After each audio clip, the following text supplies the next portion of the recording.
Hi, my name is Juliana, and this is the presentation of the Unit 12 for our geography textbook about weathering and soils. Me and my colleagues Aldo, Geraldine, and Enrique will be presenting this chapter. Now I am going to introduce weathering. Weathering is a natural phenomenon that happens on the outer crust of the planet Earth. It describes the exposition of a rock to the influence of temperature change, gases, and water. So, whenever a rock comes out to the surface of the planet Earth, weathering starts.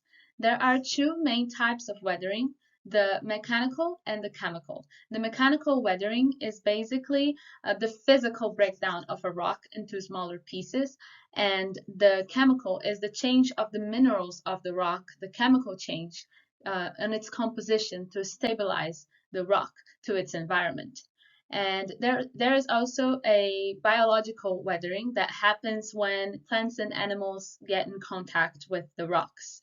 There are three main types of mechanical weathering: frost wedging, exfoliation, and mass wasting, and three main types of chemical weathering: hydrolysis, oxidation, and acid. There are two main processes of the weathering.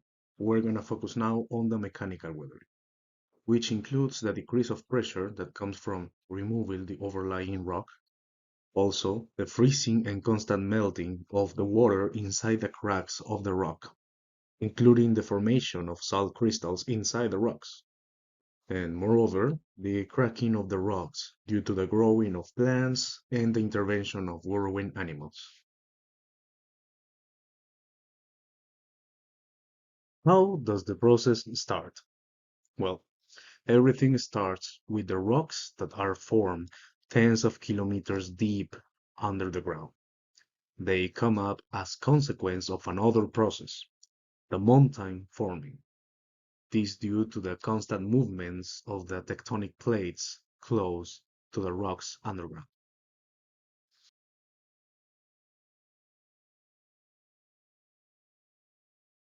Also, the atmosphere provides of specific factors that can make possible the process of mechanical weathering, such as the pressure and temperature, frost wedging, and the plants and animals. What is the frost wedging process? Well, this process in which cold water from around the rock body makes its way inside the cracks of the rock, and due to the low temperatures of the environment, it starts freezing.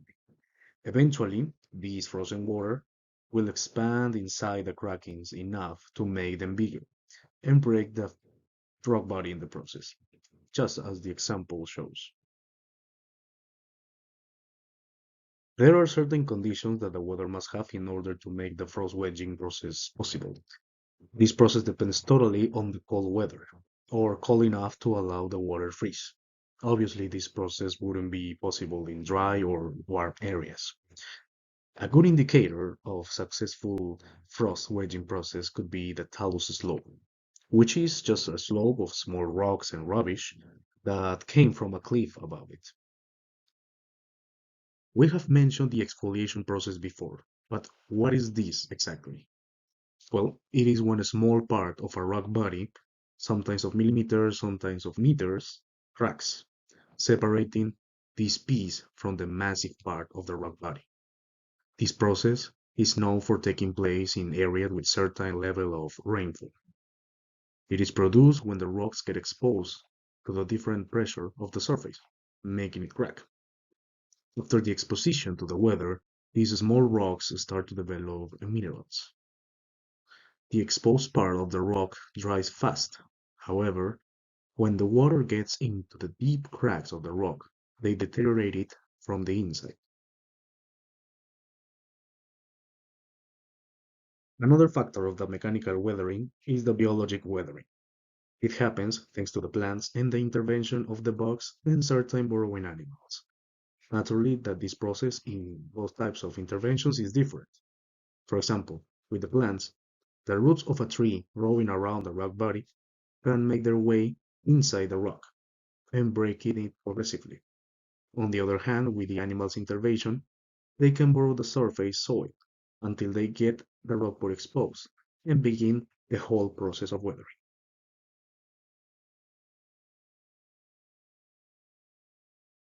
Here is a graphic that contains the natural process of weathering, beginning with a movement of the plate tectonics underground as you can see below, building mountains and volcanoes. Then rocks in the surface begins with the process of weathering itself, getting affected by certain factors just reviewed previously, such as the air temperature, precipitations, uplift of land, etc.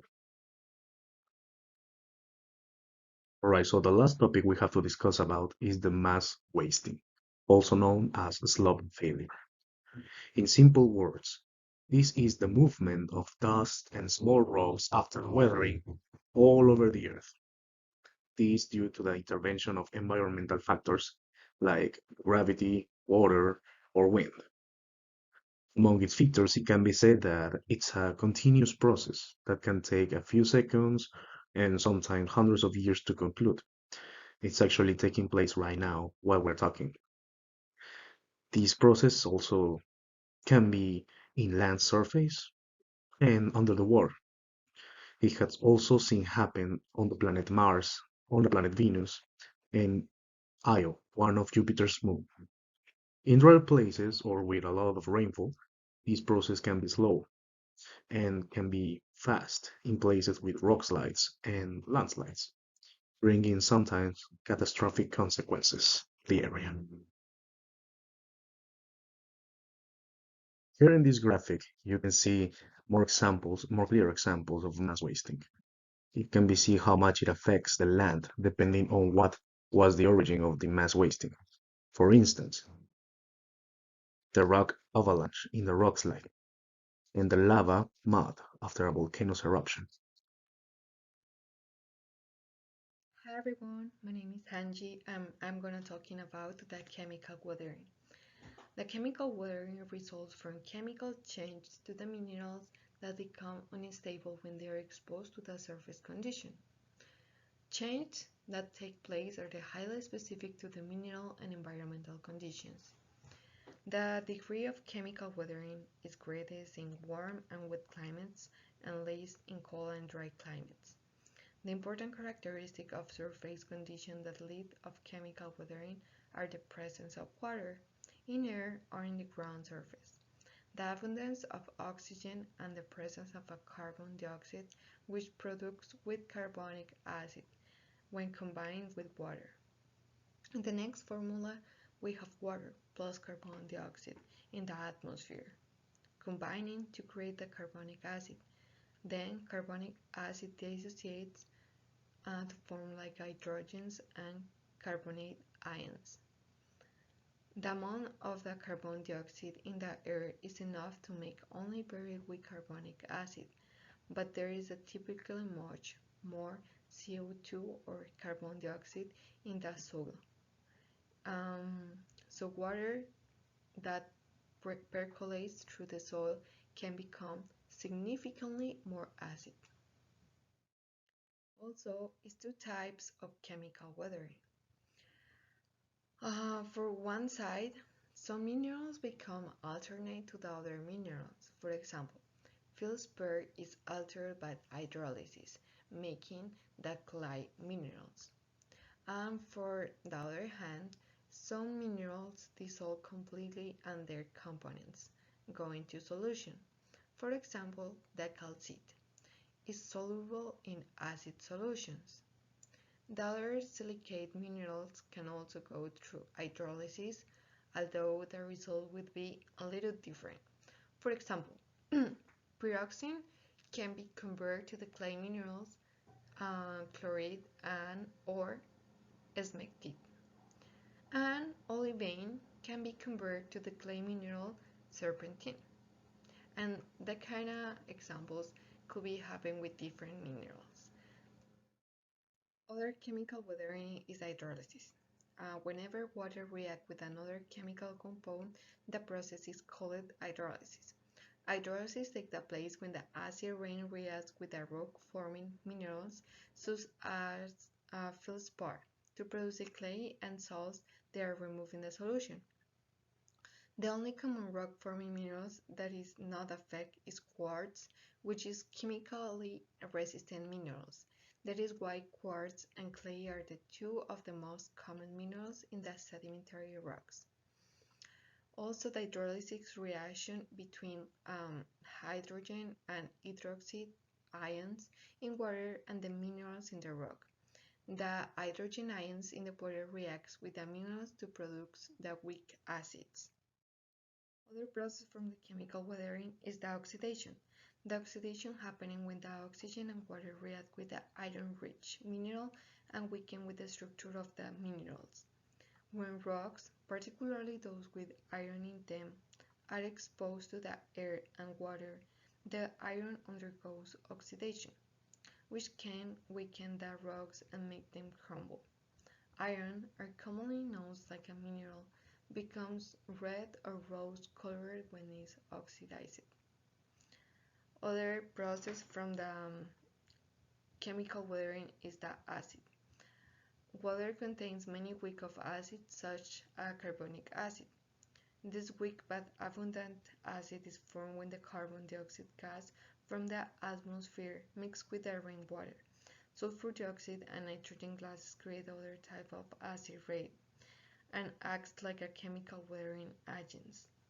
Some sources of sulfur dioxide are the power plants that burn coal, as well as volcanoes and coal marshes. Sulfur gases react with the oxygen and rainwater to form sulfuric acid. Although relatively weak, the acid's abundance and long-term effect and produce noticeable damage to the vegetation, fabric, veins, and rocks.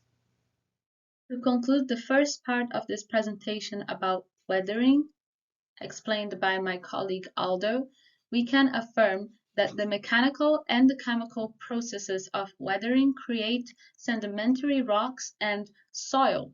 Therefore, weathering forms soil, which is a vital part of planet Earth. The second part of this presentation is about soil, and I will be introducing this topic.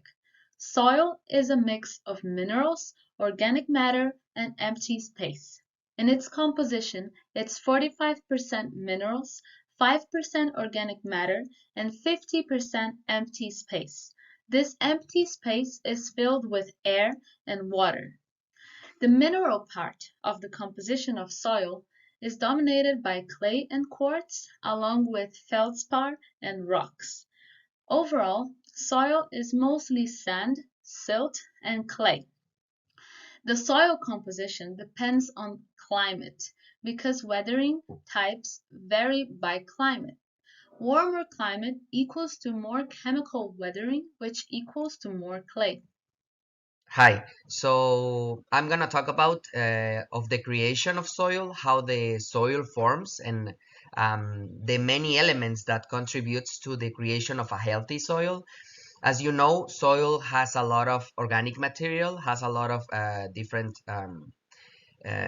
elements that makes it viable for it to be healthy and a nutrient for other living organisms such as plants and animals. But these organisms also contribute to the formation of soil. So when a plant or an animal dies, this decomposition contributes to the soil by giving the elements that we have in our bodies to the soil, like phosphorus, calcium, magnesium, and many other materials and organic matter. And this contributes to a never-ending cycle that makes soil viable for the creation of new plants. The three most important elements that I want you to remember that soil has are clay, sand, and silt. These three elements are the bonding elements that make the formation of soil, but clay being the most important one because this is the one that allows the absorption of water, and water is the one that bonds them all together, and that, well, basically makes of a very healthy soil. The amount of water is very important. So, as I mentioned before, organic matter is very important for the formation of healthy soil.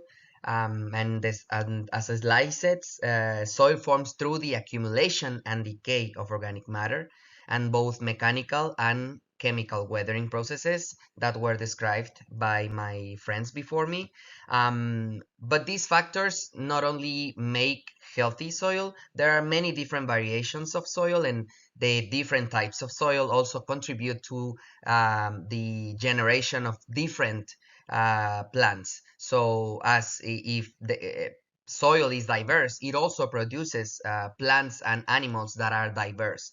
So all of these evolution process makes organic matter and well, living things basically adapt to different kinds of environment, but the soil depends on many things, such as the climate, for example, that I'm gonna talk on the next slide, the temperature, the types of vegetation, the type of parent material, which I'm going to talk about also, the slope of the surface, like my friend Geraldine mentioned before me, mass wastings occur only on slopes.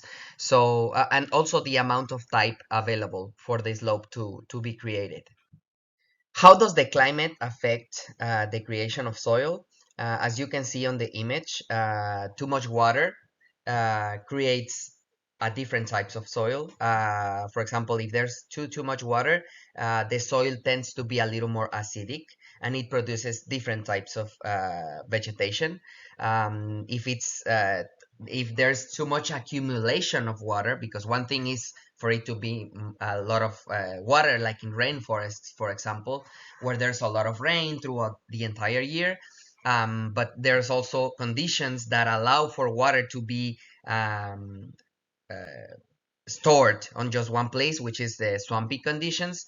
These ones are very healthy for the vegetation that occurs around it, but also to create organic materials that thrive within that water, and it also creates different types of soil depending on the type of vegetation that occurs in there. Warm conditions are the best conditions for healthy soils, but also for vegetation to exist. These type of warm conditions give soil neutral kind of uh, ingredients, and these ingredients make vegetation thrive a lot more than acidic or swampy conditions. But there's also the dry type of soil, and this type of soil is a little more challenging for creatures to exist, because obviously the availability of water makes it more difficult for plants to thrive in these kinds of conditions. Like the slide says, soil forms most readily under temperate to tropical conditions, which are not cold, and where precipitation amounts are moderate, not dry but not too wet. So warm conditions are the best conditions for a healthy soil to thrive. So parent material is basically what holds soil together. Soil parent materials can include all different types of bedrock and any type of unconsolidated sediments, such as basaltic, glacial deposits, granitic rock, and steam deposits. Basaltics are basal is a type of rock, the igneous rock that comes from lava, and this has a lot of very important ingredients, such as phosphorus, magnesium, and those iron and those elements contribute to the creation of healthy soil. Like the professor explained in previous classes, these types of rocks take a lot of time for them to transform into soil. So it's not just like once they come out of a volcano, they are ready for it to be soil. It takes a lot of time for that to be processed. Glacial deposits also include a lot of rocks and sand and clay and a lot of different things that are transported through stream deposits or through rivers, and these minerals are distributed throughout the earth with the ocean and with rivers and with the movements of water, with rains, with hurricanes, and all of these contributes to the creation of soil on land. Um, Granitic rocks are another example. Those are not very healthy for the formation of soil, but they are very important as bedrock. Bedrock is, I want you to imagine the base of where the soil forms. And well, as you can see on the image, organic layer is the top layer, then topsoil, subsoil, parent material, and bedrock. Like I said before, the slope is very important, and time for the creation of soil. So soil can only develop in surface that can remain in one place and are not moved. And air and rain and water are more easily moving things if they are on a slope. So if there's soil forming on a slope, air can come and just take it off and distribute it in many other places. Also water, with rain, it moves the soil that is forming, and that takes a lot of time to form, and it basically starts the process all over. So what are soil horizons? Soil horizons are samples that show in a very noticeable way the layers of how the soil forms. You can start by looking at it from the base, so that's bedrock or solid parent material, then unconsolidated parent material that is a little more loose, and this can be moved through earthquakes or hurricanes and those kinds of things. Then the subsoil, then the alluviation layer, then the topsoil, and lastly the humus soil, or the soil that contains the most organic material. And these ones, the top layers, are the ones that can be moved through hurricanes, tornadoes, storms, well, different things that can make the soil uh, like distribute in another place, and it doesn't allow for soil to be moved, to be um, formed in a healthy way. Soil erosion is something that happens a lot and is happening a lot right now with agriculture and different things that we humans do. We cut down trees, we cut down vegetation, and this doesn't allow for the downward layers of the soil to be steady where they are, because the roots of trees and vegetation are the ones that make the soil just stick there together. This works as a net that puts soil together, and if we continue to do these kinds of activities, we're not gonna have healthy soils, because also the earth and the movement and the winds can contribute to erosion. We need to be very careful of how of the kinds of activities that we do and how much we affect the formation of healthy soils. On this presentation, we learned the basics of weathering and soil. The main points of what we learned today are: first thing is that rocks weather on the surface of the earth, the crust.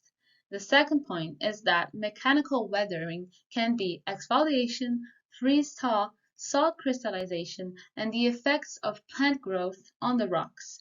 The third point is that chemical weathering happens mostly through the hydrolysis of silicate minerals to clay minerals and oxidation of iron in silicate and other minerals to form iron oxide minerals and dissolution of calcite.